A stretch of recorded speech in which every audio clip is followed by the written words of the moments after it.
जय हिंद दोस्तों। आप सभी का स्वागत है स्किल यात्रा में। आज की इस सेशन में हम होमगार्ड का फुल मॉडल पेपर हल करने वाले हैं। देखेंगे हम आपकी तैयारी कितनी है। आप कॉपी कलम लेके तैयार हो जाइए और सभी प्रश्नों का आंसर आप कमेंट बॉक्स में हमारे से पहले देते जाइएगा। आते हैं पहले प्रश्न पे। पहला प्रश्न ये कहता है, इनमें से कौन सा पाषाण युग के 3 प्रमुख कालों के अंतर्गत नहीं आता है। तो पाषाण काल के प्रमुख 3 काल कौन-कौन हैं जो पाषाण काल के अंतर्गत हैं? कौन-कौन है? ऑप्शन में दिया है पूरा पाषाण, नवपाषाण, ताम्र पाषाण और मध्य पाषाण। सभी प्रश्नों का आप जवाब कमेंट बॉक्स में पहले ही देते जाइएगा। पहले का है तो ए, उसके बाद लिखेंगे इसके सामने ए बी सी डी कुछ भी हो, पहले का ए बी सी डी, दूसरे का जो भी हो, ऐसे करके आंसर देते जाना है। तो कौन होगा? इसके 3 भाग माने गए, पूरा पाषाण काल, नवपाषाण काल, मध्य पाषाण काल। तो जो इनमें से अलग है वो है ऑप्शन नंबर सी, ताम्र पाषाण काल। दूसरे प्रश्न में आते हैं, निम्नलिखित में से कौन किसे जैन धर्म का प्रथम तीर्थकर माना जाता है। तो जो जैन धर्म के प्रथम तीर्थकर हैं वो कौन है? ऋषभ देव हैं। प्रथम कौन है? ऋषभ देव। पार्श्वनाथ ध्यानकनाही ये 23वें क्रम के हैं और महावीर स्वामी जो हैं वो 24वें क्रम के हैं। तो आप कमेंट बॉक्स में बताइए कि जो नेमिनाथ हैं इनका क्रम किस क्रम का है, किस क्रम के तीर्थकर हैं। तो ध्यान रखना है कि जैन धर्म में कुल 24 तीर्थकर हुए। सबसे अंत में जो हैं 24वें क्रम के वो वर्धमान महावीर स्वामी। पहले जो हैं वो ऋषभनाथ हैं। तो राइट आंसर है ऑप्शन नंबर ए। लौरिया नंदन स्तंभ में स्थित है। जब भी कोई लौरिया नंदन जो भी लौरिया से संबंधित पूछे, ये कहाँ पे है? पश्चिमी चंपारण में है। तो ऑप्शन नंबर सी कहाँ पे? पश्चिमी चंपारण। अगला प्रश्न है कि हर्षवर्धन की मृत्यु के बाद प्रतिहार पाल एवं राष्ट्रकूट वंश के राजाओं ने पर अधिपत्य प्राप्त करने के लिए एक दूसरे के साथ युद्ध किया। किस पर शासन करने के लिए प्रतिहार पाल एवं राष्ट्रकूटों ने आपस में संघर्ष किया और इस संघर्ष को त्रिपक्षीय संघर्ष कहते हैं। तीन त्रिपक्षीय संघर्ष। कई बार तो पूछा हुआ है कि त्रिपक्षीय संघर्ष किस जगह के लिए था। तो ध्यान रखना, जब यहाँ पर हर्षवर्धन की मृत्यु हो गई, हर्षवर्धन की मृत्यु के बाद कनौज पे शासन करने के लिए तीनों ने आधिपत्य जमाने के लिए त्रिपक्षीय संघर्ष किया, जिसमें से गुर्जर प्रतिहारों का क्या हुआ? विजय हुआ और शासन हुआ। ये लगभग 200 वर्ष तक चला। 8वीं शताब्दी के करीब की बात है। तो राइट आंसर है ऑप्शन नंबर बी। कनौज पर क्या करना था? आधिपत्य के लिए तीनों में त्रिपक्षीय संघर्ष हुआ था। वीडियो को आप लाइक कर दीजिए और जल्दी जल्दी वीडियो को शेयर कर दें। हर्षचरित का लेखक कौन है? जो हर्षचरित है इसके लेखक कौन है? तो ऑप्शन में दिया हुआ है कालिदास, पाणिनि, कल्हड़, बाणभट्ट। जो जो राइट आंसर है, हर्षचरित किसकी रचना है? कालिदास की। किसकी रचना है?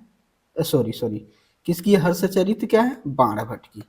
किसकी रचना? बाणभट्ट। लेकिन कालिदास की बहुत से ऐसी रचनाएं हैं जो पूछ देता है, जो इंपॉर्टेंट है। वो कौन कौन है? ध्यान रखना, अभिज्ञान शकुंतलम।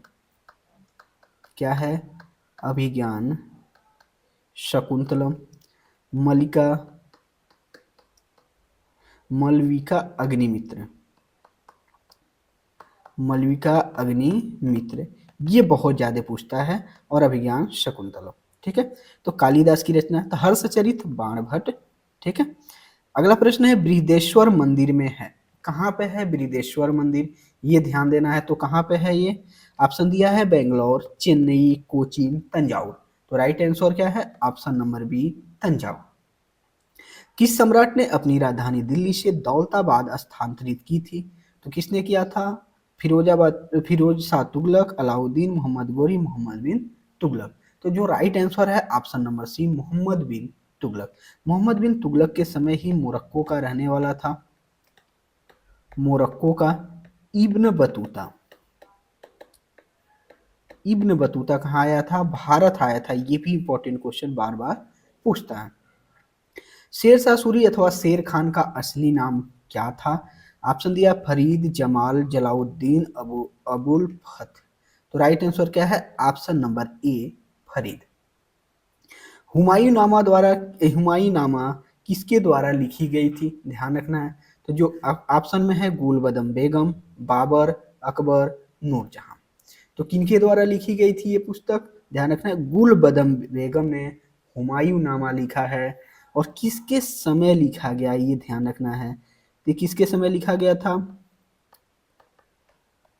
अकबर के समय। अकबर के समय लिखा गया और अकबर के कहने पे ही गुलबदम बेगम ने लिखा था। ये हुमायूं की क्या थी? बहन थी। और अकबर की क्या लगेगी? बुआ लगेगी। इसके कहने पे ही इसने लिखा था। तो हमारा जो राइट आंसर है ऑप्शन नंबर ए, गुलबदम बेगम। किस सिख गुरु के निमंत्रण पर सूफी संत हजरत मियां मीर ने अमृतसर में स्वर्ण मंदिर, जिसको श्री हर मंदिर साहिब की आधारशिला रखी थी? ऑप्शन दिया श्री गुरु हरगोविंद, श्री गुरु अर्जुन देव, श्री गुरु हर राय जी, श्री गुरु तेग बहादुर। किसने किया था? श्री गुरु अर्जुन देव। तो right answer option number B. Dadabhai Naoroji ने किस वर्ष यूनाइटेड किंगडम में हाउस ऑफ कॉमन्स के पहले भारतीय सदस्य बने? किस वर्ष बने थे? तो ध्यान रखना ये क्वेश्चन इंपॉर्टेंट है। 1892 में पहले ऐसे व्यक्ति थे जो भारत से बाहर कहीं चुनाव लड़े, उस कॉमन्स में पहले सदस्य किंगडम में हाउस बने। ठीक है, चलिए इनकी पुस्तक बहुत ज्यादा पूछता है। पुस्तक का नाम the poverty and un British rule of India. ये इनकी पुस्तक है जो बहुत ज्यादा पूछता है, the poverty and un British rule of India. अगला प्रश्न है, समाचार पत्र बंगाल गजट 1780 में भारत का पहला समाचार पत्र संस्थापक हुआ था और किसने किया था? ऑप्शन में दिया G K Gokhale, P G Tilak, J S Hickey, Annie Besant. तो कौन था? जे एस हिक्की ने किया था। और ये वहाँ की जो अंग्रेजी जो हुकूमत थी उस समय, जो मजदूर थे उनकी कमियां, मजदूरों में जो शोषण होता था उनकी कमियों को उजागर करता था, इसलिए 1782 में ही इसे बंद भी कर दिया गया था। संथाल विद्रोह कब शुरू हुआ था? ये भी इंपॉर्टेंट क्वेश्चन है। संथाल विद्रोह कब हुआ था? ऑप्शन दिया है 1985, 1912। तो सीधा आप याद रखना है कि 1850 के करीब, यानी 1857 के करीब हुआ था। इससे ऑप्शन एलिमिनेट हो जाएगा। तो राइट आंसर 1855 में हुआ था संथाल विद्रोह। अगला प्रश्न है, भारतीय राष्ट्रीय कांग्रेस के पहले अधिवेशन की अध्यक्षता किसने की थी? ऑप्शन में W C Banerjee, L N Banerjee, E O Hume, Dadabhai Naoroji. किसने किया था? डब्ल्यू सी बनर्जी ने। लेकिन इसकी स्थापना किसने किया था? E O Hume. स्थापना स्थापना ईओ ह्यूम द्वारा किया गया था, लेकिन पहले अधिवेशन की अध्यक्षता डब्ल्यू सी बनर्जी ने किया था। 1928 में हिंदुस्तान सोशलिस्ट रिपब्लिक आर्मी की स्थापना दिल्ली में हुई। दिल्ली में किस जगह पे हुई थी? ध्यान रखना है, फिरोज शाह कोटला मैदान। कहाँ पे है? फिरोज शाह कोटला मैदान कहाँ पर है? दिल्ली में। पूना समझौता पर किस किस ने हस्ताक्षर किए थे? पूना समझौता तो किनके किसके बीच होता है? ध्यान रखना है कि गांधी जी के और होता है और भीमराव अंबेडकर के बीच होता है। चलिए आपको बताना है किस वर्ष हुआ, किस वर्ष हुआ ये आपको बताना है। तो right answer option number B, M K Gandhi यानी महात्मा गांधी और भीमराव अंबेडकर के बीच में पूना समझौता हुआ।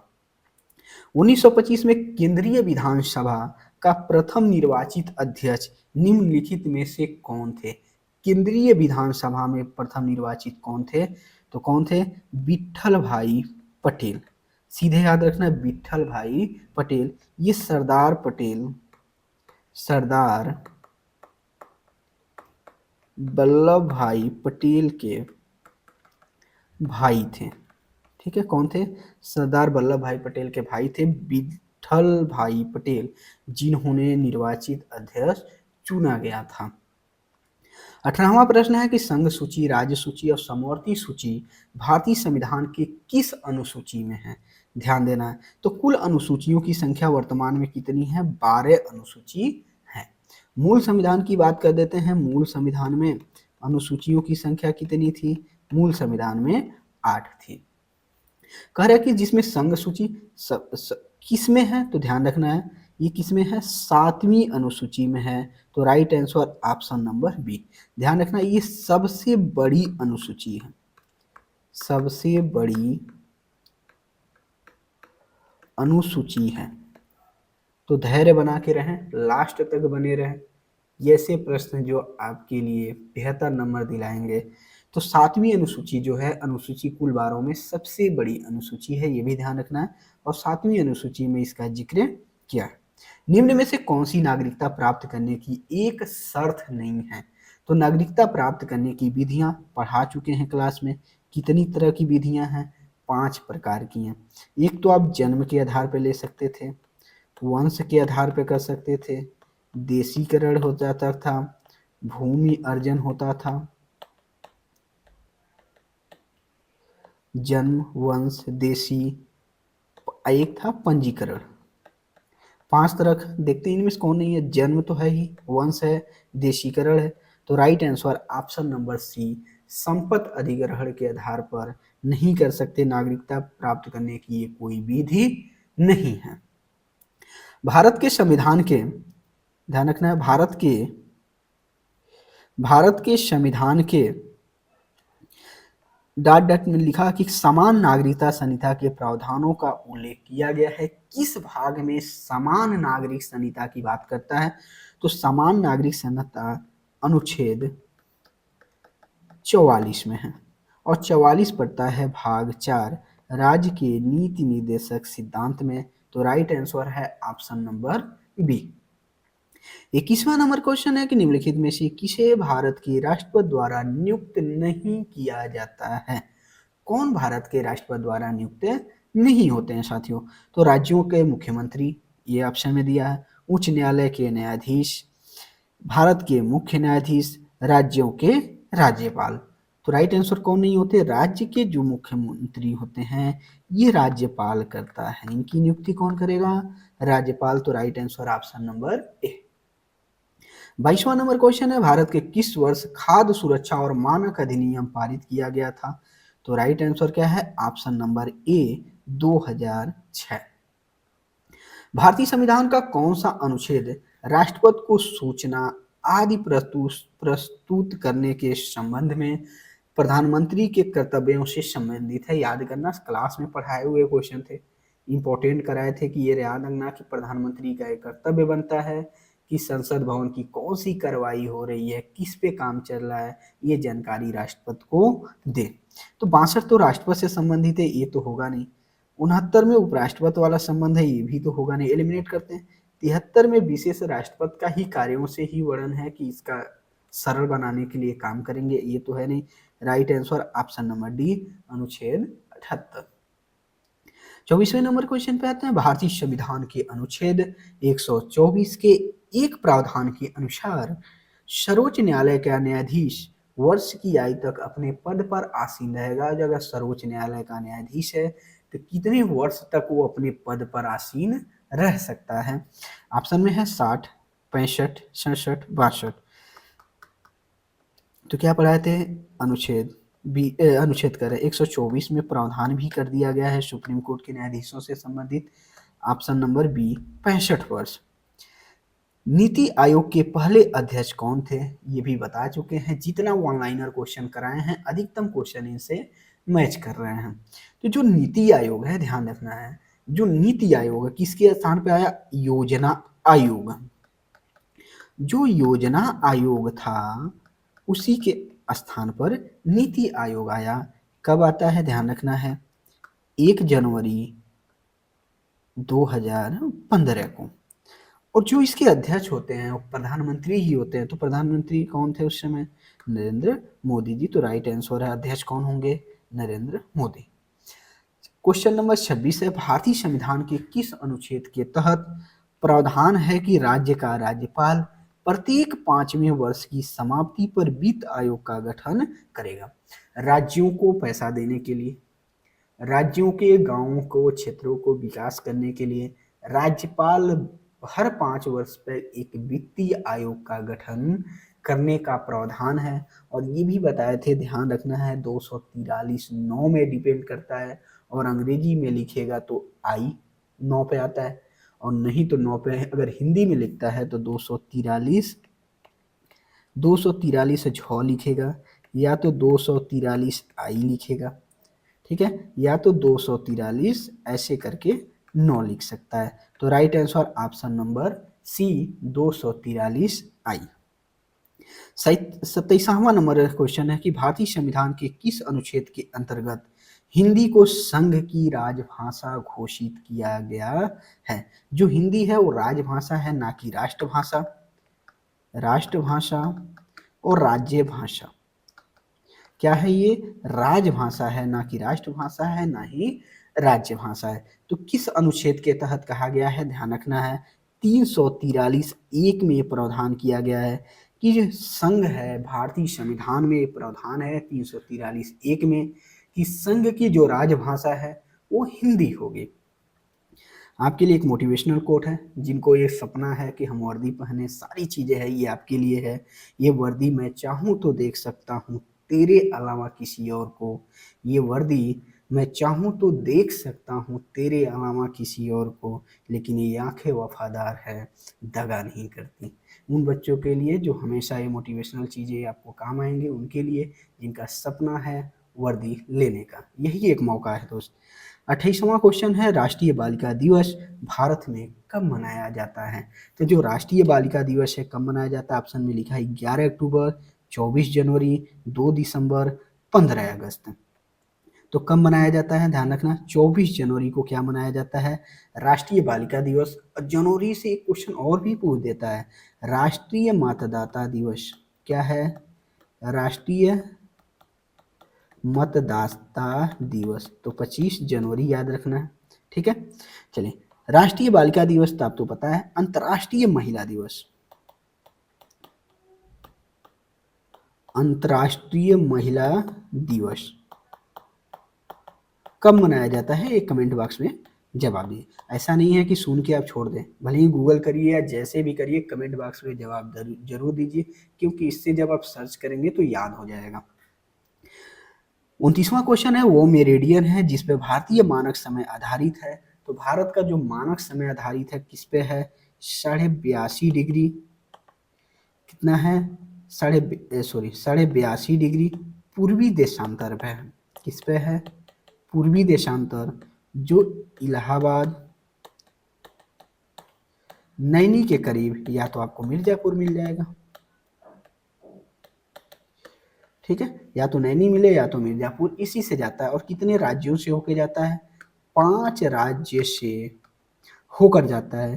तो लिखा है किस पे? 82.5 वाला देख लेते, 84, 81, 83 है ही नहीं, ऐसे क्वेश्चन एलिमिनेट कर सकते हैं। तो 82 डिग्री और आधे डिग्री पूर्वी रेखांक, ठीक है। 30वां क्वेश्चन है, निम्नलिखित में से कौन सी वायुमंडल की सबसे ऊपरी परत है? निम्न कौन सी वायुमंडल की सबसे ऊपरी परत कौन है? ध्यान रखना है, अगर वायुमंडल की 5 परतें हैं, ध्यान रखना है, सबसे पहले क्या है? क्षोभ मंडल, और सबसे बाहर है बहिर्मंडल। तो राइट आंसर क्या होगा? बहिर्मंडल, ऑप्शन नंबर सी। अगर आप कुल 100 प्रश्न में से 60 प्रश्न भी कर लेते हैं तो यकीन मानिए आप एग्जाम के लिए तैयार हैं। 31वां क्वेश्चन है, निम्नलिखित में से कौन सी विश्व की सबसे खारे पानी की झील में से एक है? सबसे खारे पानी की झील, अरल सागर है, लाल सागर है, कैस्पियन सागर है, मृत सागर है। तो ध्यान रखना है, राइट आंसर क्या है दोस्त? सी है, मृत सागर। अगला प्रश्न, 49वीं समांतर रेखा के बीच सीमा रेखा है। 49वीं समांतर रेखा, ध्यान रखना है, किसके किसके बीच में? यूएसए और कनाडा के बीच। यूएसए और कनाडा के बीच कौन सी है? 49वीं समांतर रेखा है। उत्तर कोरिया, दक्षिण कोरिया, ये ध्यान रखना। 38वीं डिग्री जो है समांतर रेखा, वो उत्तर कोरिया और दक्षिण कोरिया के बीच में है। और 49वीं है यूएसए और कनाडा। तो right answer option number C. अंगूर की खेती निम्न में से किस क्षेत्र की विशेषता है? ध्यान रखना कि अंगूर की खेती कहाँ होगी, तो ध्यान देना अंगूर की खेती बरसात के समय भी होती है ज्यादा। ध्यान रखना उसमें किस में होंगे, जो भूमध्य क्षेत्रीय ज्यादा उष्ण होंगे, गर्मी होंगी, उन्हीं क्षेत्रों में पाया जाएगा। तो क्या होगा, भूमध्य सागरीय क्षेत्र। तो right answer option number B. एकमात्र भारतीय राज्य कौन सा है जिसकी सीमा सिक्किम राज्य से जुड़ी हुई है? तो सिक्किम राज्य से कौन जुड़ी हुई है, तो ध्यान देना पश्चिम बंगाल की ये जो सीमा जाती है ऐसे, और यहाँ से असम स्टार्ट हो जाता है और यहाँ पे इसी के ऊपर है सिक्किम।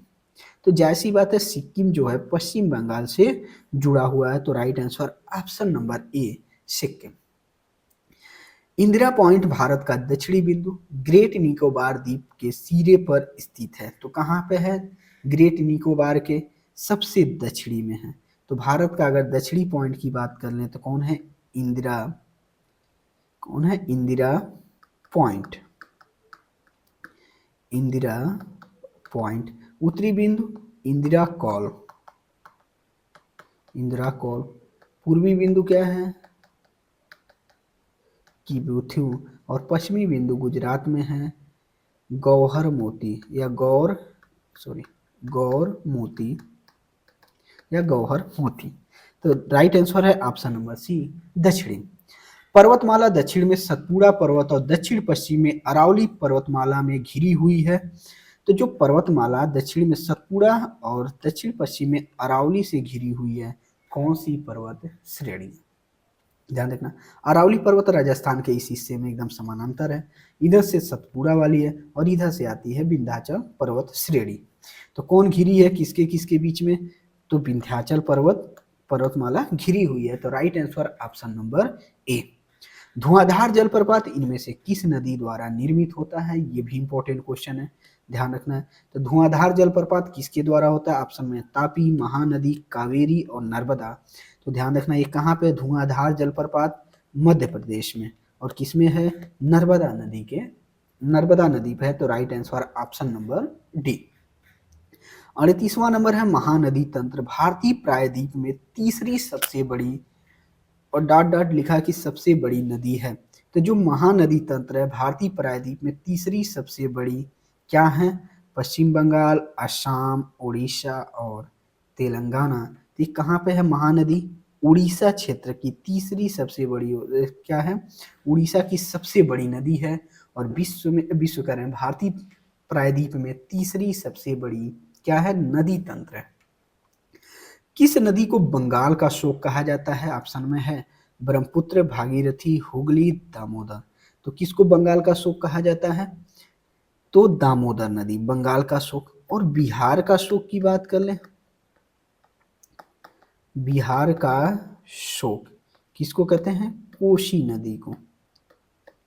ठीक है, अगला 40वां प्रश्न है निम्नलिखित में से कौन सा राज्य दक्षिण पश्चिम मानसून से सबसे पहले वर्षा होती है? तो सबसे पहले वर्षा कहाँ, हिमाचल प्रदेश में होती है? नहीं। पश्चिम बंगाल में भी नहीं होती है, राजस्थान में नहीं, कहाँ, बी। राइट आंसर है ऑप्शन नंबर बी केरल। यही आपका धैर्य है, ध्यान रखना है, वीडियो के अंत तक बने रहना, इसकी बिल्कुल नहीं करना है, यही आपकी असली टेस्ट है। ठीक है, भारत में श्वेत क्रांति का जनक किसे माना जाता है, ध्यान रखना है, श्वेत क्रांति किससे संबंधित है? पहला चीज है दुग्ध उत्पादन से, किससे है, दुग्ध उत्पादन से है। और कौन थे, वर्गीस कुरियन। श्वेत क्रांति कौन थे, ध्यान रखना है, वर्गीस कुरियन। 42वां क्वेश्चन है प्रसिद्ध खेतड़ी खदान भारत के किस राज्य में स्थित है?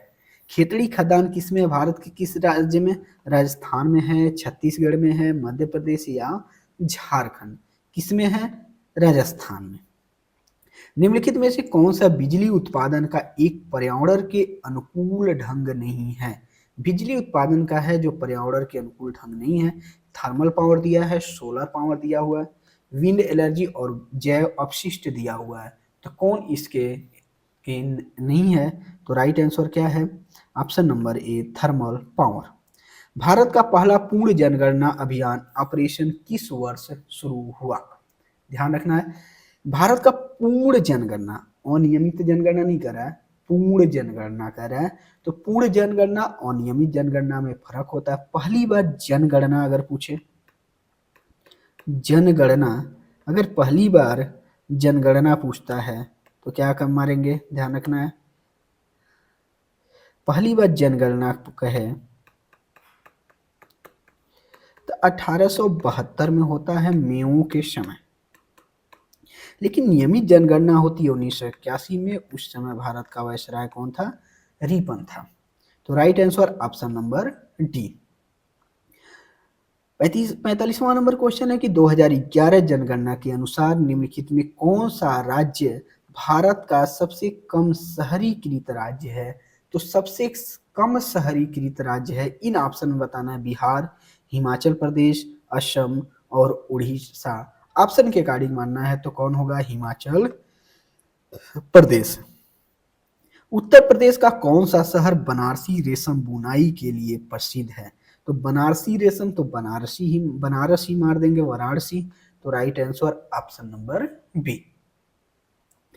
मथुरा निम्नलिखित में से किस जन्म स्थली है जिसे ब्रजभूमि के नाम से भी जाना जाता है। तो ध्यान रखना है दोस्तों, मथुरा क्या है, किसकी जन्मस्थली है, भगवान कृष्ण की जन्म स्थली है। 38वां नंबर क्वेश्चन है कि उत्तर प्रदेश के किस जिले को पीतल नगरी के नाम से जाना जाता है। तो पीतल नगरी कौन है, मुरादाबाद। तो right answer option number D, Moradabad. Uttar Pradesh राजस्व संहिता 2006 में सबसे पहले किस शासनादेश के तहत संशोधित किया गया था। ध्यान रखना, किस शासनादेश के द्वारा उत्तर प्रदेश राजस्व संहिता 2006 में संशोधित किया गया। तो ध्यान रखना है, उत्तर प्रदेश 2015 का 15 का अध्यादेश क्रमांक 4, ठीक है। तो राइट आंसर क्या है, ऑप्शन नंबर सी। तो जो 2006 में राजस्व संहिता आई थी उसमें पहली बार कब संशोधन हुआ, 2015 का अध्यादेश क्रमांक 4 के तहत इसमें क्या कर दिया गया, संशोधन किया गया था। वाराणसी के विश्वनाथ मंदिर का निर्माण किसके द्वारा किया गया था। देखिए क्वेश्चन कई बार पूछ चुका है, तो ध्यान रखना है। ऑप्शन में रानी अहिल्याबाई, हरिश्चंद्र, राणोजी सिंधिया, मोरोपंत पिंगल। तो राइट आंसर है option number A, Rani Ahilyabai.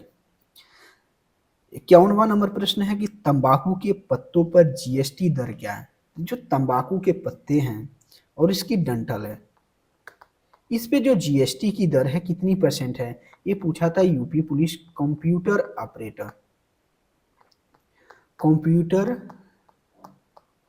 Operator एक क्वेश्चन में पूछ चुका है 2025 में ही, अक्टूबर या नवंबर में पेपर होता है और इसमें एक क्वेश्चन पूछ चुका है। तो इस पे कितना % जीएसटी लगता है, याद कर लेना, 5%। बाकी तंबाकू से जितनी चीजें बनती हैं, चाहे सिगरेट हो कुछ भी हो, उस पर 40% जीएसटी लगती है। 52वां नंबर क्वेश्चन है, निम्नलिखित में कौन से प्रधानमंत्री भारत में उदारीकरण, निजीकरण, वैश्वीकरण के लिए जिम्मेदार हैं। किनके समय आया था, नरसिम्हा राव, ए बी वाजपेयी, राजीव गांधी, आई के गुजराल। तो राइट आंसर ऑप्शन नंबर ए, नरसिम्हा राव। कब आता है, 1991 में। अभी पीईटी के एग्जाम में क्वेश्चन पूछा था। उस समय वित्त मंत्री कौन थे, डॉक्टर मनमोहन सिंह। डॉक्टर मनमोहन सिंह वित्त मंत्री थे। एशिया के निम्न देशों में से कौन सा देश तेल पेट्रोलियम का सबसे बड़ा उत्पादक देश है। एशिया की बात करते हैं और एशिया में सबसे बड़ा तेल उत्पादक सऊदी अरब है। तो ध्यान रखना है, right answer option number A, Saudi Arab. Bear तथा बुल शब्दों का प्रयोग किस क्षेत्र में होता है। बियर का मतलब है भालू, बुल का मतलब सांड या बैल। तो ये शेयर मार्केट से संबंधित है, ध्यान रखना है। इसको हम इकोनॉमिक्स के क्लास में बता देंगे, कब शेयर मार्केट बढ़ता है तो कौन आगे ऊपर उठता है, कौन सा नीचे करता है। तो right answer option number C, किससे संबंधित है, शेयर मार्केट से संबंधित है। 2025 में शुरू की गई E0 FIR प्रणाली, ध्यान रखना, इंपॉर्टेंट क्वेश्चन करना है। जीरो FIR प्रणाली का प्राथमिक कार्य क्या है, साइबर वित्तीय क्राइम की शिकायतों को संचालित रूप से FIR में बदलना, या संपत्ति पर डिजिटल रूप से दर्ज करना, या ड्राइविंग लाइसेंस ऑनलाइन दर्ज कराना, या पुलिस गश्त पेट्रोल पर नजर रखना। तो राइट आंसर क्या है, ध्यान रखना है इसमें, साइबर में जो वित्तीय क्राइम हो रहा है, साइबर क्राइम जो हो रही है, उनकी क्या था, शिकायतों को संचालित रूप में एफआईआर में बदल देना। जो क्राइम हो रही है, साइबर ठगी हो रही है, साइबर क्राइम हो रहा है, तो इनसे संबंधित है। तो बस आप साइबर वित्तीय क्राइम यानी पैसे का लेखा जोखा वाला ठगी जो हो रही है, इससे संबंधित है। तो right answer option number A. 56वां नंबर क्वेश्चन कहता है कि राष्ट्रीय मानवाधिकार आयोग के प्रमुख कार्यकारी अधिकारी को क्या कहा जाता है। प्रमुख कार्यकारी अधिकारी कौन है, क्या कहा जाता है उसको, ऑप्शन में महानिदेशक, महासचिव, मुख्य न्यायाधीश या राष्ट्रपति। क्या कहेंगे, जिसको कहा जाता है महासचिव। कभी भी ये मात मार देना महानिदेशक, की पुलिस डिपार्टमेंट में होता है महानिदेशक। ठीक है। कन्या सुमंगला योजना का उद्देश्य क्या है। कन्या सुमंगला योजना, इसका मुख्य उद्देश्य क्या है, ध्यान रखना है, महिला सुरक्षा या बाल विवाह रोकना, बेटियों को जन्म से स्नातक तक आर्थिक सहायता प्रदान करना, खेल प्रतिभा को बढ़ावा देना। तो राइट आंसर किससे संबंधित है, ध्यान रखना है, बेटियों को जो जन्म से स्नातक तक पढ़ाई करेंगी उनके लिए प्रावधान है, आर्थिक सहायता देगा। क्या था ये, कन्या सुमंगला योजना। निम्नलिखित में से कौन सी फसल खरीफ की फसल नहीं है। रबी की फसल, खरीफ की फसल, जायद की फसल, हम ऑनलाइनर क्लास में सारे ये क्वेश्चन करा चुके हैं। तो कौन सी फसल है, ध्यान रखना है, रबी की फसल क्या होगी, रबी, खरीफ और जायद। तो ध्यान रखना, रबी की जो फसल है सर्दी के समय बोई जाएगी, गर्मी के महीने में काट ली जाएगी, यानी नवंबर दिसंबर में बोई जाएगी, मार्च अप्रैल तक काट ली जाएगी। खरीफ की फसल क्या है, मई जून जुलाई के महीने में बोई जाएगी, अक्टूबर नवंबर के महीने तक काट ली जाएगी, इसमें से ध्यान रखना है। और जायद की फसल अप्रैल मई के महीने में बोई जाएगी, जून जुलाई अगस्त तक काट ली जाएगी, ये जायद की फसल है। तो ऑप्शन में लिखा है सोयाबीन, मूंगफली, मक्का, गेहूं। तो कौन सा है, ध्यान रखना, कह रहा है कि खरीफ की फसल नहीं है, ध्यान रखना है, खरीफ की फसल तो कौन बोई जाती है, बरसात में बोई जाती है, बरसात के समय तक रहता है, तो मक्का तो रहता ही है खरीफ की फसल। मूंगफली धान के समय ही बोई जाती है, ये भी खरीफ की फसल है। सोयाबीन भी उसी समय बोई जाती है। तो गेहूं किसकी फसल है, रबी की फसल है। तो right answer option number C. X-ray का आविष्कार किसने किया था, ये भी क्वेश्चन बहुत ज्यादा पूछता है, सीधे याद रखना, रोंटगन। कौन किया था, Roentgen, Wilhelm Conrad Roentgen. Right answer option number C. अगला प्रश्न है, नागी पक्षी अभ्यारण्य जिसे नया रामसर स्थल घोषित किया गया वो किस राज्य में स्थित है। नागी पक्षी, ध्यान रखना है, सीधे सीधे रट लें, बिहार में है। कहाँ पे है, बिहार। निम्नलिखित में से जय मंडल नीचे के किस क्षेत्र में मानव हस्तक्षेप पूर्णतः प्रतिबंध है। किसमें जाएंगे, तो मानव, जय मंडल के बारे में हम एक अलग क्लास में पढ़ा देंगे, क्या होगा, कहाँ मानव को जाना संभव है, कहाँ मानव जाएंगे, उसमें हस्तक्षेप नहीं करेंगे। ऑप्शन में लिखा है बफर जोन, संक्रमण zone, core zone, manipulation zone. ये क्वेश्चन को सीधे सीधे आप याद रख लेना, कोर जोन में मानव हस्तक्षेप पूर्णतः क्या है, प्रतिबंध है। इसको किसी और क्लास में बता देंगे। सल्फर डाइऑक्साइड का उत्सर्जन होता है, जो सल्फर डाइऑक्साइड है किसमें उत्सर्जन होता है, कपड़े की मिल में, या ध्यान रखना जूते की फैक्ट्री में, बिजली के संयंत्र में, या सब्जी की खेती में। किससे सबसे ज्यादा होता है, तो जब बिजली बनती है वहां पर सल्फर डाइऑक्साइड का उत्सर्जन बहुत ज्यादा होता है। तो ध्यान रखना है, right answer option number C, बिजली संयंत्र से। सितंबर 2025 में आयोजित हॉकी एशिया कप 2025 का विजेता देश कौन है।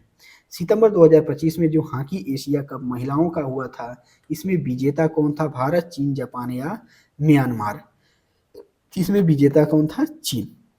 चलिए आपको बताना है उप विजेता कौन था, उप विजेता कौन सा देश था। अगला प्रश्न 64 नंबर क्रम में है कि निम्न में से कौन सा एक व्यक्तिगत सूचना प्रबंधक और ईमेल संचार सॉफ्टवेयर है। कौन सा है, Sybase, Microsoft Outlook, simple mail transfer protocol और या तार। कह रहा है कौन एक व्यक्तिगत सूचना प्रबंधन में ईमेल संचार सॉफ्टवेयर है, व्यक्तिगत सूचना देता है, ध्यान देना है। तो कौन है? Microsoft Outlook. 65वां नंबर क्वेश्चन है सोशल मीडिया पर टीबीटी का अर्थ क्या है? टीबीटी, जो सोशल मीडिया पर टीबीटी का अर्थ क्या होता है, ध्यान रखना है। ऑप्शन में लिखा है true blue, Tuesday, today's best thing, throw back Thursday, text back time. तो राइट आंसर क्या है? Throw back Thursday. ध्यान रखना टीबीटी किससे है? थ्रो बैक थर्सडे। 66 नंबर क्वेश्चन कहता है कि ग्रहों की गति के नियमों का प्रतिपादन किसने किया था? ग्रहों के जो गति का नियम है किसने किया था? ऑप्शन में Isaac Newton, Johannes कैपलर, Galileo, Roger woken. तो राइट आंसर कौन है? जोहान्स कैपलर ने कहा था ग्रहों के नियमों का कि ग्रह क्या होंगे, सूर्य के चारों ओर चक्कर लगाएंगे, अपनी कक्षाओं में चक्कर, उनके सारे शर्त बताया था। गैलीलियो ने किसका खोज किया था? दूरबीन का किया था। और न्यूटन ने गुरुत्वाकर्षण। ठीक है। 67 नंबर क्वेश्चन कहता है कि 37 डिग्री टेम्परेचर तापमान लगभग किसके बराबर होता है? अगर 37 डिग्री रहता है तो लगभग कितना होता है? वही हम लोग जब फ़ारेनहाइट पैमाने में नापते हैं तो 98.6 डिग्री 6 फ़ारेनहाइट होता है। 68 नंबर क्वेश्चन कहता है कि अंतरिक्ष का रंग काला दिखने का कारण क्या है? किस कारण से अंतरिक्ष का रंग काला दिखता है? छोटे कणों द्वारा प्रकाश का प्रकीर्णन, या प्रकाश का अपवर्तन न होने के कारण, प्रकाश का प्रकीर्णन न होने के कारण, या बड़े कणों द्वारा प्रकाश का प्रकीर्णन। इसका मुख्य कारण क्या है? जब प्रकाश का प्रकीर्णन नहीं होता है इस कारण से हमें ब्लैक दिखाई देता है। एक मिश्र धातु किसका एक मिश्र दो धातु है किसका एक उदाहरण है? मिश्र धातु क्या कोलाइड विलयन का, पायस का, विविध मिश्रण का, या ठोस विलयन का? तो देखो कोलाइड विलयन तो ये द्रवों में होता है, एक मिश्र धातु की बात कर रहा है और मिश्र धातु ठोस होते हैं। पायस भी उसी में होता है। विविध मिश्रण मिश्रण ठोसों का भी हो सकता है और द्रवों का भी होता है। जो ठोस विलयन होते हैं इन्हीं में एक मिश्र धातु होती है। 70 नंबर क्रम है साधारण नमक का रासायनिक सूत्र क्या है? सबको पता होना चाहिए। क्या है? NaCl। क्या है? NaCl। क्या है? Sodium chloride. अगला प्रश्न 71 नंबर क्वेश्चन है सब्जियों फलों और फूलों जैसी उच्च मूल्य वाली फसलों की खेती को क्या कहा जाता है? जो सब्जी के लिए, फलों के लिए, फूलों जैसे लिए उच्च मूल्य वाली जो फसल की खेती होती है उसको क्या कहेंगे? यानी कुल मिला के कहना ये चाह रहा है कि सब्जी, फल और फूलों की जो खेती है उसको क्या कहेंगे? क्या सेरीकल्चर कहते हैं, पीसी कल्चर कहते हैं, एपी कल्चर कहते हैं, या हॉर्टी कल्चर कहते हैं? One liner class, GK GS one liner class में जाइए, सारे क्वेश्चन वहाँ पे हैं। किसको? वर्मी कल्चर यानी अंगूर उत्पादन, केचुआ उत्पादन, फूलों की खेती, फलों की खेती, सारी चीजें वहाँ पे क्वेश्चन कराया गया है। तो किसके लिए कहा जाता है? हॉर्टिकल्चर। किसके लिए है? सब्जियों, फलों और फूलों के लिए। फूलों के लिए यानी फलों में तो आ जाता है, एक शब्द में हम हॉर्टिकल्चर कह सकते हैं, बाकी अगर फलों के लिए तो फ्लोरिकल्चर हो जाएगा। ठीक है। गुणसूत्र किससे संबंधित है? तो गुणसूत्र की बात कर लेते हैं। तो अनुवांशिक लक्षणों के संचरण में क्या होता है? गुणसूत्र का प्रयोग होता है। और मानव में कितना होता है? 23 जोड़ी गुणसूत्र होते हैं, यानी गुणसूत्रों की संख्या कितनी हो गई? 46, यानी 23 जोड़ी होते हैं। देखिए, ध्यान रखिए, आपके लिए एक मोटिवेशनल कोड है। स्वयं की आहुति दी जाती है जवानी में दोस्त, मनचाहा साम्राज्य विरासतों में नहीं मिला करता। क्या करना है? ये उम्र है, जितना मेहनत करना है उतना कर लो, जितना जो भी करना है कर सकते हो, क्योंकि स्वयं की आहुति कब दे सकते? इस उम्र में। उम्र ढलने के बाद तो आप आहुति नहीं दे पाएंगे। तो कब दी जाती है दोस्त? किसमें? जवानी में। मनचाहा अगर साम्राज्य पाना है, वर्दी पाना है, नौकरी पाना है, तो आपको दिन रात तो मेहनत करना ही पड़ेगा। इसके ऑप्शन और कोई ऑप्शन नहीं है। 73 नंबर क्वेश्चन कहता है मानव रक्त में पीएच का लगभग मान क्या होता है? मानव रक्त में ये भी क्वेश्चन करा चुके हैं, तो ध्यान रखना है कितने होंगे। ऑप्शन दिया 7.4, 8.1, 6.7, 7.9। तो राइट आंसर है 7.4। अगला क्वेश्चन निम्न में कौन सा जिंक का उदाहरण जिंक का उच्चतम स्रोत है, सॉरी, मानव शरीर अगर हमको जिंक चाहिए शरीर में तो कौन सा ऐसा तत्व है जिसका प्रयोग करें हमारे शरीर में कि वो जिंक का, हाँ, ठीक है, बैगन, दूध, मूली, अष्टभुज। तो कौन है अष्टभुज। ऊर्जा अंतरण, चलिए बताइए होता क्या है, होता क्या है। एक क्वेश्चन पूछा हुआ है और आंसर तो यही है, लेकिन आप कमेंट बॉक्स में बताइए होता क्या है। ऊर्जा अंतरण के 10% नियम का प्रतिपादन किसके द्वारा किया गया था। रेमंड लिंडमैन द्वारा इसने क्या किया था, ऊर्जा अंतरण के 10% नियम का प्रतिपादन किया था। 76 नंबर क्वेश्चन कहता है निम्न में कौन अजैव निम्नीकरणीय है। अजैव है निम्नीकरणीय कौन है, कॉफी पाउडर है नहीं, कपास है नहीं, ऊन नहीं, कौन है, नायलॉन। ट्विटर किसके संस्थापित किया था, ट्विटर को किसने संस्थापित किया था, ध्यान रखना ऑप्शन में लिखा mark Zuckerberg, Tim Cook, Noh अर्क, इवान विलियमसन। तो ट्विटर जो है, ट्विटर को किसने किया था, इवान विलियमसन ने किया था, ये भी ध्यान रखना है और एकदम याद रखना है। जीएनपी का क्या अर्थ होता है, जीएनपी लिखा ग्रामीण निगम परिषद, ग्रामीण निशक परिणाम, grass national product, grass national produce. ध्यान रखना जीडीपी, जीएनपी, एनएनपी, ये तीनों इकोनॉमिक्स से संबंधित है। जीएनपी का मतलब होता है ग्रास नेशनल प्रोडक्ट, यानी सकल राष्ट्रीय उत्पाद। तो राइट आंसर है ऑप्शन नंबर सी। भारतीय मुद्रा नोट के भाषा पैनल पर कितनी भाषाएं प्रदर्शित हैं, कितनी भाषाओं का जिक्र किया गया है। तो right answer option number C, सीधे सीधे रट देंगे। कितनी भाषाएं हैं, 15 भाषाओं का वर्णन किया गया है। 80 नंबर क्वेश्चन कहता है भारतीय व्यापारियों और उद्योगपतियों ने किस वर्ष में federation of Indian chamber of commerce and industries यानी फिक्की का गठन किया गया। तो कब किया गया है, 1927 में। भारत के किस अवधि को स्थिर जनसंख्या वृद्धि काल कहा जाता है, मोस्ट इंपॉर्टेंट क्वेश्चन है। यानी जनसंख्या का जो वृद्धि दर है वो स्थिर समय में था, 1921 से 1951 के बीच में था। ये 30 वर्षों का गैप था जिसमें जनसंख्या की जो वृद्धि का काल है वो क्या था, स्थिर था। केंद्रीय उपोष्ण बागवानी संस्थान उत्तर प्रदेश के किस शहर में स्थित है। तो ध्यान रखना जब भी बागवानी पूछे तो क्या मारेंगे, लखनऊ। वैश्विक आतंकवाद विरोधी प्रयासों के समन्वय के लिए किस संगठन को जिम्मेदार माना जाता है, इंटरपोल। वैश्विक आतंकवाद, ध्यान रखना वैश्विक जो आतंकवाद है इसको रोकने के लिए या समन्वय के लिए कौन सा संगठन है। देखिए विश्व बैंक क्या करता है, लोन देने का काम करता है, ठीक है। तो कौन इसको है, नाटो, नाटो एक अलग संस्था है, यूरोपीय संस्था है और उसमें अमेरिकी भी देश आ जाते हैं, तो यूरोपीय की एक संगठन संस्था है।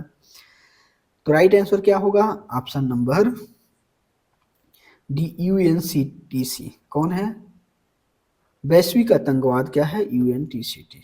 जिम्मेदार माना किसको माना जाता है, यूएनसीसीटी। अगला प्रश्न, नाग एक है, नाग क्या है,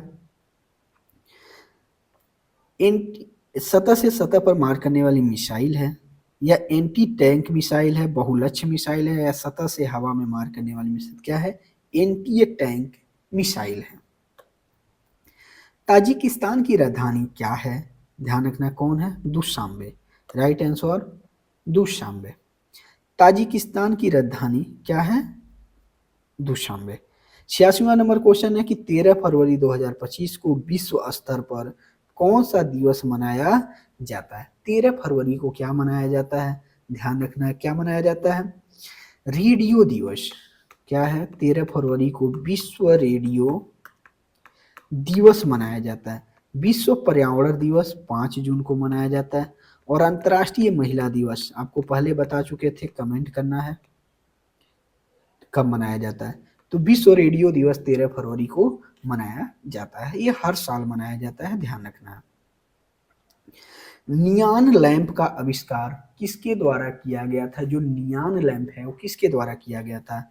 जॉर्ज क्लाउड द्वारा, सैमुअल कोल्ट द्वारा, मार्टिन कपूर द्वारा, ए विलियम कुलेन द्वारा। तो राइट आंसर क्या है? ऑप्शन नंबर ए, जॉर्ज क्लाउड द्वारा।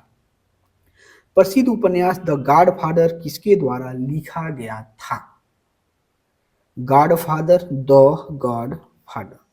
Mario Puzo, John Milton, Victor Hugo, Harold Robbins. तो कौन है? राइट आंसर ऑप्शन नंबर ए।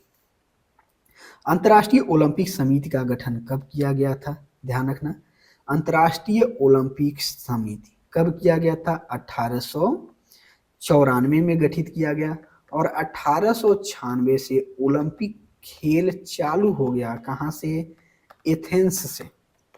तो समिति आती है 1994 में, अब कब हो जाता है? 96।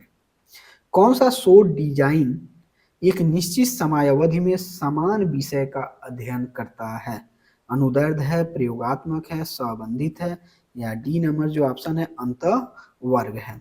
तो राइट आंसर ऑप्शन नंबर ए, अनुदैर्ध्य।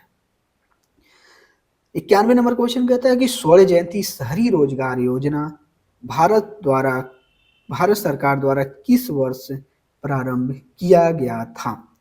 स्वर्ण जयंती शहरी रोजगार योजना, शहरों के लिए रोजगार योजना की प्रारंभ 1997 में की गई थी। तो राइट आंसर ऑप्शन नंबर एक। इनमें से कौन सा देश भारत के साथ सिंधु जल संधि 1960 पर हस्ताक्षर करता है? तो सिंधु जल समझौता 1960 में होता है, और 1960 में जब हुआ तो किसके साथ? पाकिस्तान के साथ हुआ था। नरौरा परमाणु संयंत्र विद्युत संयंत्र उत्तर प्रदेश के किस जिले में स्थित है? जो नरौरा है वो कहाँ का है? विद्युत संयंत्र उत्तर प्रदेश का है। और किस जगह पे? हाथरस में, हमीरपुर में, बुलंदशहर या हरदोई। कहाँ पे है? बुलंदशहर में स्थित है, ध्यान रखना।